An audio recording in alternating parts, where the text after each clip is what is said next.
వెంటనే జిందాబాద్ సిపిఎం జిందాబాద్ సిపిఎం.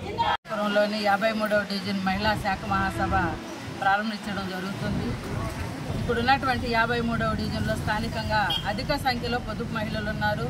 ఇక్కడ బ్యాంక్ లేకుండా చేయడంతో ఈ పొదుపు మహిళలు అనేక ఇబ్బందులు ఎదుర్కొంటున్నారు.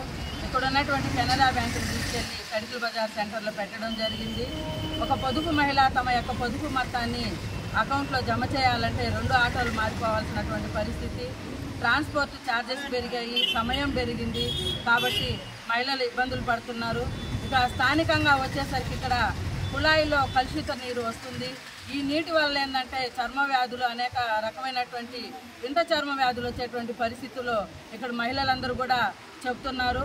అదేవిధంగా వచ్చేసరికి స్థానికంగా మహిళలకు ఉపాధి కల్పించాలని ఇలా అనేక రకమైనటువంటి సమస్యల మీద ఈరోజు శాఖ మహాసభలో చర్చించి ఒక ప్రణాళికను సిద్ధం చేసుకోవడం జరుగుతుంది.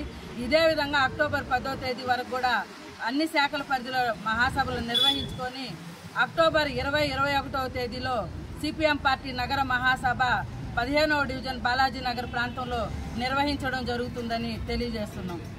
3వ డివిజన్ మహిళా శాఖ మహాసభలు ప్రారంభించుకుంటున్నాము.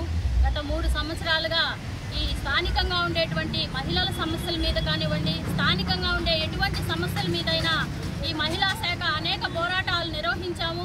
ఈ వెంకటేశ్వరంలో అందరూ నిరుపేదలు నివసిస్తున్నారు. ఎక్కడ డ్రైనేజ్ అక్కడే, ఎక్కడ దోమల సమస్య అక్కడే ఉన్నాయి. అన్నిటి మీద ఈ మహిళా శాఖ స్థానికంగా ఉండేటువంటి వాళ్ళందరినీ కూడగట్టుకొని వివిధ రూపాల్లో పోరాటాలు నిర్వహించాము. ఇంకా రాబోయే 3 సంవత్సరాల్లో కూడా ఈ వెంకటేశ్వరాన్ని స్థానికంగా కానివ్వండి, అన్ని విధాలుగా ఎటువంటి అవసరాలు ఉన్నాయో కార్యాచరణని సిద్ధం చేసుకొని ఆ తీర్మానాలకు అనుగుణంగా నడుచుకుంటాము. అదేవిధంగా ప్రభుత్వ బ్యాంకుని వెంకటేశ్వరానికి తెప్పించుకునేదానికి వివిధ రూపాల్లో మేము పోరాటాలు నిర్వహించి బ్యాంకును ఎలాగైనా సరే తెచ్చుకుంటాము. స్థానికంగా వెంకటేశ్వరంలో అధిక సంఖ్యలో చదువుకున్న యువత ఉన్నారు. ప్రభుత్వం ఎటువంటి జాబ్ క్యాలెండర్ కానీ, ఎటువంటి ఉద్యోగాల ప్రణాళిక కానీ లేదు. వాటి మీద కూడా ఖచ్చితంగా మేము పోరాటాలు నిర్వహిస్తాము అని చెప్పి తెలియజేస్తున్నాం.